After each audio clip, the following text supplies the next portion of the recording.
ট্রাম্পের বাণিজ্য যুদ্ধ এবং খাঁচার মোড়গতত্ত্ব। গ্রেপ্তারের পর ছাড়া পেলেন প্রিন্স অব ডার্কনেস খ্যাত ম্যান্ডেলসন। মঙ্গলবার থেকে পাল্টা শুল্ক আদায় বন্ধ করবে যুক্তরাষ্ট্র। ইরানে হামলা বিপজ্জনক হতে পারে, ট্রাম্পকে সতর্ক করলেন মার্কিন শীর্ষ জেনারেল। চীন থেকে জাহাজ বিধ্বংসী ক্রুজ মিসাইল কিনছে ইরান। ঢাকা নয়াদিল্লি হ্যানয় কিংবা জাকার্তা পাল্টা শুল্কের চাপে যুক্তরাষ্ট্রের সঙ্গে বাণিজ্য চুক্তিতে যাওয়া দেশগুলোর বড় অংশই এশিয়া অঞ্চলের। গ্লোবাল ট্রেড অ্যালার্টের তথ্য অনুযায়ী গত শুক্রবারের আগে হওয়া ২১টি চুক্তির মধ্যে ৩টিই এশীয় দেশগুলোর সঙ্গে। কেন এশিয়ায় এগিয়ে গেল? এর মূল কারণ উৎপাদন ও রপ্তানি নির্ভরতা। কৃষিপণ্য থেকে শুরু করে তৈরি পোশাক ও ইলেকট্রনিক্স যন্ত্রাংশ বিশ্বের বড় অংশের উৎপাদন ঘাঁটি এশিয়া। ফলে যুক্তরাষ্ট্রের পাল্টা শুল্ক সরাসরি আঘাত করেছে এই অঞ্চলের অর্থনীতিতে। এই বাস্তবতায় শুল্কের ঝুঁকি কমাতে নিজেদের বাজার আরও উন্মুক্ত করে হলেও যুক্তরাষ্ট্রের সঙ্গে দ্রুত চুক্তিতে যায় ইন্ডিয়া, জাপান, ইন্দোনেশিয়া, ভিয়েতনাম, তারাচিহ্ন থাইল্যান্ড এবং বাংলাদেশ। আদালতের রায়ের পরেও কেন সতর্কতা? গত শুক্রবার মার্কিন সুপ্রিম কোর্ট পাল্টা শুল্কের বৈধতা বাতিল করলেও এশীয় দেশগুলোর প্রতিক্রিয়ায় উচ্ছ্বাস নয়, বরং সতর্কতা দেখা গেছে। কারণ ট্রাম্প প্রশাসন ইতিমধ্যেই নতুন আইনি পথ ব্যবহার করে শুল্ক আরোপের ইঙ্গিত দিয়েছে। আদালতের রায় চূড়ান্ত রাজনৈতিক ঝুঁকি দূর করেনি। যুক্তরাষ্ট্রের বাজারে প্রবেশাধিকারের ওপর এশীয় রপ্তানি এখনও অত্যন্ত নির্ভরশীল। যুক্তরাজ্যের প্রভাবশালী রাজনীতিবিদ পিটার ম্যান্ডেলসনকে সরকারি পদে অসদাচরণের অভিযোগে গ্রেপ্তার করেছে পুলিশ। পরে তাঁকে জামিনে মুক্তি দেওয়া হয়। ব্রিটিশ রাজনীতিতে দীর্ঘদিনের ক্ষমতা ও নেপথ্য প্রভাবের কারণে ম্যান্ডেলসন প্রিন্স অব ডার্কনেস নামে পরিচিত। কী অভিযোগ? অভিযোগ অনুযায়ী প্রয়াত কুখ্যাত যৌন অপরাধী জেফ্রি এপস্টিনের সঙ্গে বন্ধুত্বের সময় ম্যান্ডেলসন সরকারি দায়িত্বে গুরুতর অসদাচরণ করেন। তখন তিনি যুক্তরাজ্যের বাণিজ্য সচিব ছিলেন। অভিযোগ রয়েছে তিনি বাজার সংবেদনশীল তথ্য অ্যাপস্টেনের কাছে পাচার করেছিলেন। গ্রেপ্তার ও জামিন দ্য গার্ডিয়ানের প্রতিবেদন অনুযায়ী স্থানীয় সময় সোমবার রাতে লন্ডনের নিজ বাসা থেকে সাদা পোশাকের পুলিশ কর্মকর্তারা তাকে গ্রেপ্তার করেন।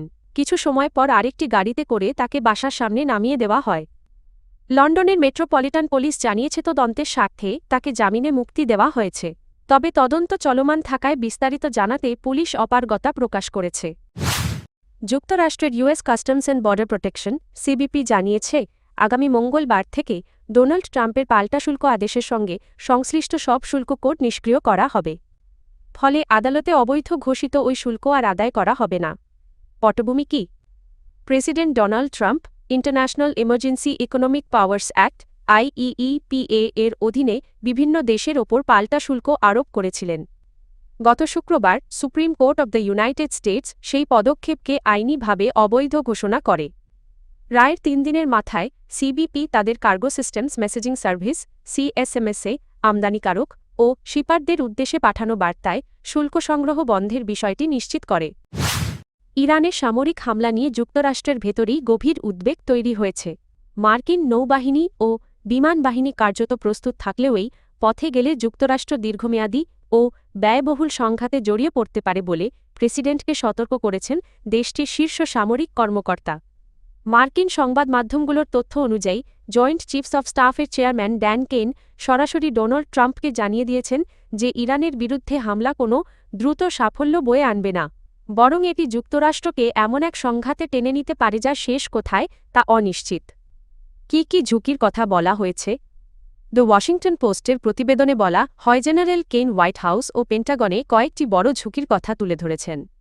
গোলাবারুদ ও সামরিক সরঞ্জামের ঘাটতি, বিশেষ করে একাধিক ফ্রন্টে যুদ্ধ হলে মিত্র দেশগুলোর পূর্ণ সমর্থন না পাওয়া যা মার্কিন সেনাদের আরও ঝুঁকিতে ফেলবে। যুদ্ধ দীর্ঘ হলে সামরিক সক্ষমতা ক্ষয় এবং অভ্যন্তরীণ চাপ বৃদ্ধি। বর্তমানে আরব সাগরে অবস্থান করছে বিমানবাহী রণতরী ইউএসএস এব্রাহাম লিঙ্কন।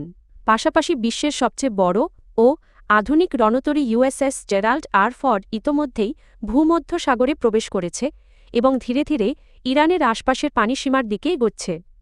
এই দুই রণতরীর মাধ্যমে প্রেসিডেন্ট ডোনাল্ড ট্রাম্প প্রশাসন স্পষ্ট বার্তা দিতে চাইছে, প্রয়োজনে ইরানের বিরুদ্ধে সর্বোচ্চ সামরিক শক্তি ব্যবহার করতে তারা প্রস্তুত। কিন্তু তেহরান কেন ভীত নয়? ইরান বরাবরই বলে আসছে মার্কিন বিমানবাহী রণতরী ভয় দেখানোর প্রতীক, মাত্র বাস্তবে এগুলো তাদের জন্য অজেয় নয়। সর্বোচ্চ নেতা আয়াতোল্লাহ আলী খামেনেই প্রকাশ্যেই বলেছেন ইরানের হাতে এমন অস্ত্র আছে যা এই দানবীয় রণতরীকেও সাগরের তলদেশে পাঠাতে পারে।